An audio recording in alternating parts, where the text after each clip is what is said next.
Everyone.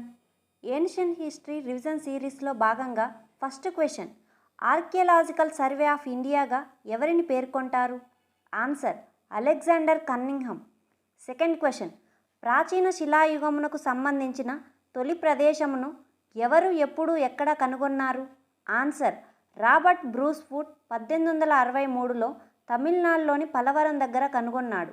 Third question, భారతదేశంలో మొదటగా కుండల తయారీ ఏ యుగంలో ప్రారంభమైనట్లుగా తెలిసింది? ఆన్సర్ మధ్యశిలాయుగం.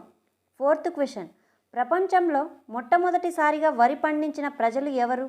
ఆన్సర్ కోల్దీవా ప్రజలు. వీరు ఉత్తరప్రదేశ్ రాష్ట్రానికి చెందినవారు. ఫిఫ్త్ క్వశ్చన్, ఏ నవీన యుగ స్థావరంలో ద్వంద్వ ఖనన పద్ధతులు ఉండడం జరిగింది? ఆన్సర్ కాశ్మీర్లోని బూర్జహం. ఇక్కడ యజమానితో పాటు కుక్కను ఖననం చేసే ద్వంద్వ ఖనన పద్ధతులు ఉండడం విశేషం. వీడియో నచ్చితే లైక్ చేసి మరిన్ని ఇలాంటి ఇన్ఫర్మేటివ్ వీడియోస్ కోసం మన ఛానల్ని సబ్స్క్రైబ్ చేసుకోగలరు. Thank you for watching.